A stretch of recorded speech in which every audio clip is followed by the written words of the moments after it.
Hello everyone, welcome back to my YouTube channel Open Your Study Mode. Economics का chapter first introduction की जो playlist है वो आपको मेरे यूट्यूब चैनल पे मिल जाएगी। आज हम पढ़ेंगे चैप्टर सेकंड का topic law of diminishing marginal utility. The law states as more and more units of a commodity are consumed, marginal utilities goes on falling from each successive unit. Law of diminishing marginal utility कहता है कि जैसे जैसे आप किसी भी commodity को consume करना स्टार्ट करते हो वैसे वैसे उसकी मार्जिनल यूटिलिटी डिक्रीज होना यानी कम होना स्टार्ट हो जाती है। It is psychological phenomena that as we go on using or consuming more and more units of a commodity, our intensity of want decreases and becomes zero after a certain point. This point is called point of satiety, which indicates the full satisfaction of human wants.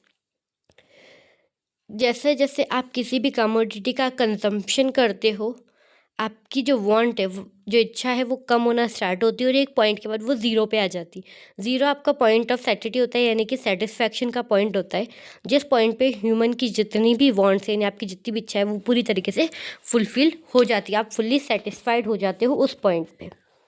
आइए अब इसको एक example के through हम समझते हैं। One person has very strong desire to eat mango. अब एक पर्सन की बहुत ज़्यादा इच्छा थी कि उसे मैंगो खाना है। अब गर्मी का सीज़न होता है तो हम फ्रूट्स में मैंगो ज़्यादा प्रेफर करते हैं खाना। तो जैसे ही उसने फर्स्ट मैंगो खाया then his strong desire is satisfied, वो सेटिस्फाई हो गया to an extent. On eating second mango, the intensity of desire further decreased and now he does not want to eat mango that much. जितना उसे first mango खा के satisfaction मिला उतना second mango खा के सेटिस्फेक्शन नहीं मिला, क्योंकि सेकंड जब उसने ईट किया तो उसको उतनी ज़्यादा इच्छा नहीं थी खाने की। On eating third and fourth mango, he is fully satisfied and does not want to eat at all. This way, it is clear that satisfaction value or utility is highest in case of first mango and less in the third and even lesser in case of fourth. With every unit of mango consumed, the utility diminishes. मतलब third और fourth जब उसने mango consume किया उस time पे उसकी उतनी ज़्यादा इच्छा नहीं थी कंज्यूम करने की। तो जैसे जैसे उसने मैंगो का कंजम्पशन बढ़ाया, जैसे जैसे उसने आम ज़्यादा खाए वैसे वैसे उसकी जो उससे मिलने वाली जो यूटिलिटी थी वो धीरे धीरे कम होना स्टार्ट हो गई। यहाँ पे आपको यूनिट ऑफ मैंगो दी हुई है 6, उससे मिलने वाली यूटिलिटी फर्स्ट खाया तो आपने एज्यूम किया कि ठीक है मुझे 20 मिली होगी, सेकंड से 15, थर्ड से 10, फोर्थ से 5 और फिफ्थ पे आके मैं फुल्ली सेटिस्फाइड हो गया, इसलिए वहाँ पे 0 मुझे मिली। और सिक्स्थ अगर आपने फोर्सफुली खाया है या किसी के बहुत ज़्यादा कहने पे खाया है तो वो आपको नेगेटिव में लाती है, यानी कि आपको जो फोर्थ यूनिट तक जो मिलने वाली यूटिलिटी थी, जो सेटिस्फेक्शन था वो पॉजिटिव था। फिफ्थ में यूनिट जैसे आपने कंज्यूम करी वहाँ पे आप फुल्ली सेटिस्फाइड हो गए, उसके बाद आपको कुछ भी कंज्यूम करने की नीड नहीं थी, लेकिन फिर भी आपने 6 यूनिट कंज्यूम करी तो वो आपको नेगेटिव यूटिलिटी देगी। तो आप देख सकते हैं जैसा कि डायग्राम में आपका जो यूटिलिटी है वो डाउनवर्ड जा रही है। 5 जो फिफ्थ यूनिट जो आपने कंज्यूम करी उसमें 0 यूटिलिटी आपको मिली है, लेकिन आपने जब सिक्स्थ कंज्यूम करी तब आपको नेगेटिव यूटिलिटी भी मिली है। तो ये स्लोप आपका हमेशा डाउनवर्ड जाएगा, मार्जिनल यूटिलिटी का स्लोप। मार्जिनल यूटिलिटी का स्लोप डाउनवर्ड इसलिए जाएगा कि जैसे जैसे आप कंज्यूम करते हो आपकी इच्छा कम होती जाती है उस चीज़ को कंज्यूम करने की और यूज़ करने की। अब इसके अजम्पशंस पे आ जाते हैं इस लॉ के, यानी law of diminishing marginal utility के अजम्पशंस क्या है, किन अजम्पशंस पे ये काम करता है। The period of consumption must be same, जिस टाइम पे आप उसको कंज्यूम कर रहे हो वो सेम टाइम होना चाहिए। Unit of commodity must be same, commodity की जो यूनिट है वो भी सेम होनी चाहिए। Mental state of consumer remain unchanged, consumer की मेंटल स्टेट भी चेंज नहीं होनी चाहिए। The price of commodity should remain the same, commodity की प्राइस भी सेम रहनी चाहिए जो कमोडिटी आप कंज्यूम कर रहे हैं। Price of substitute goods should not be change, substitute goods के प्राइस भी चेंज नहीं होने चाहिए। Time period of consumption should not be too long, जिस टाइम पे आप कंज्यूम कर रहे हैं उस टाइम में जो गैपिंग है वो बहुत ज़्यादा लंबी नहीं होनी चाहिए। इन सभी पॉइंट्स को हम डिटेल में स्टडी करेंगे। बट सब्स्टिट्यूट क्या होता है, कौन सा गुड्स होता है, ये आप मुझे कमेंट्स में बताएंगे आपको सब्स्टिट्यूट के बारे में पता है या नहीं। तो चलिए स्टार्ट करते हैं। The period of consumption must be the same, consumption का टाइम पीरियड सेम होना चाहिए। The period over which consumption is spread should be continuous.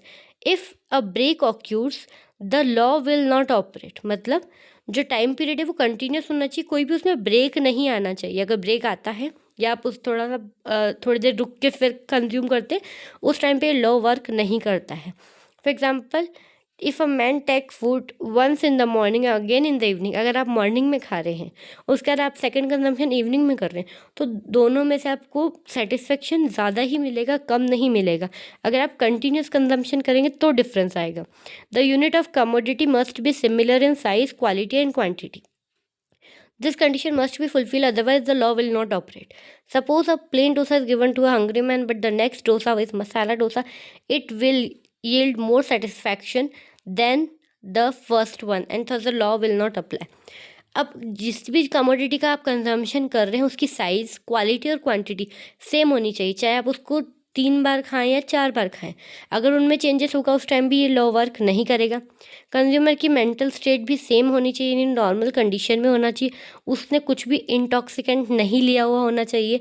Normal होगा तभी पता चलेगा कि उस जो वो कंज्यूम कर रहा है उसको यूटिलिटी कितनी डिक्रीजिंग ऑर्डर में मिल रही है। ठीक है, नेक्स्ट पॉइंट पे आ जाते हैं अब हम। Time period of consumption should not be too long. जब आप कंज्यूम कर रहे हैं कमोडिटी, उस टाइम का जो टाइम पीरियड है वो बहुत ज़्यादा लंबा नहीं होना चाहिए।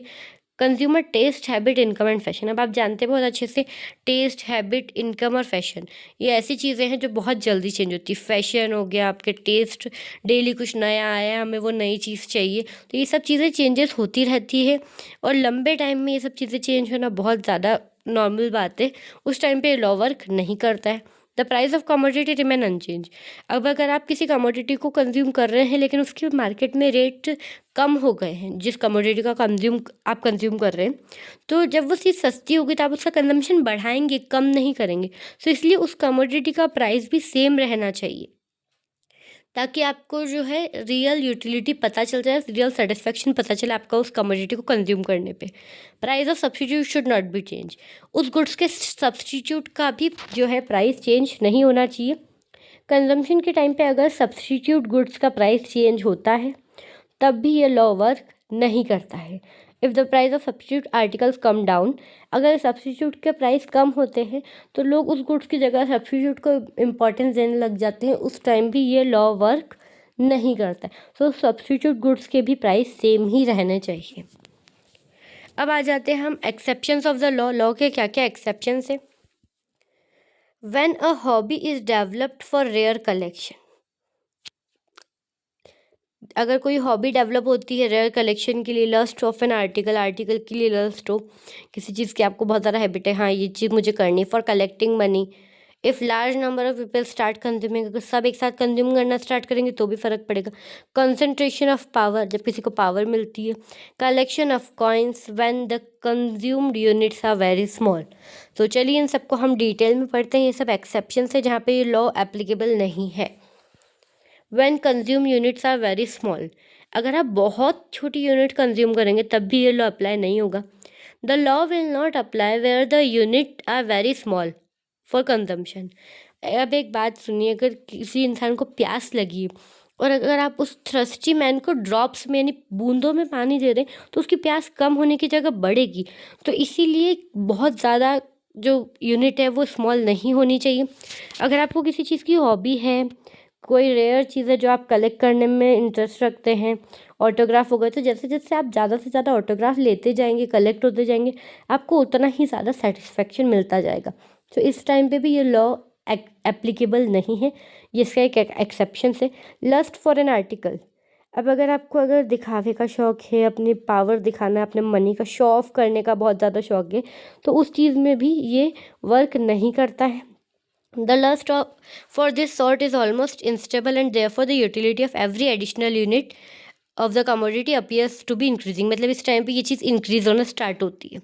If large number of people start consuming, अगर सब एक साथ ज़्यादा से ज़्यादा जने कंज्यूम करना स्टार्ट करेंगे तो उस टाइम पे भी जो है आपकी जो यूटिलिटी, जो मिलने वाली कमोडिटी से है वो भी ज़्यादा मिलेगी utility. For collecting money, every individual wants more and more money. अब सब चाहते हैं ज़्यादा से ज़्यादा पैसा कमाएं, ऐसा काम करें, हमें ज़्यादा से ज़्यादा पैसा मिले। तो अगर आप ज़्यादा से ज़्यादा अर्निंग करेंगे तो उस टाइम पे भी ये लॉ ऑपरेट नहीं होगा। आप ये नहीं सोच सकते कि मैं अर्निंग कर रहा हूँ तो मैं कम करूँगा तो मुझे सेटिस्फेक्शन मिलेगा। नहीं, आप ज़्यादा करेंगे तभी आपको सेटिस्फेक्शन मिलेगा। Concentration of power. अब इसके एक एग्जाम्पल देखते हैं। Politician once when he get elected to a body he tries to remain the position और टू गेट हायर पोस्ट। अब अगर कोई पॉलिटिशियन है और अगर उसको कुछ अच्छी सी पोस्ट मिली है तो वो उस चीज़ को मेंटेन, पोजीशन को मेंटेन करने की और उससे हायर पोस्ट पे जाने की हमेशा कोशिश करेगा। तो ये भी इस लॉ का एक एक्सेप्शन है जहाँ पे लॉ वर्क नहीं करता है। Thank you for watching. Please like, share and subscribe my channel and comment below in which topic you want the video.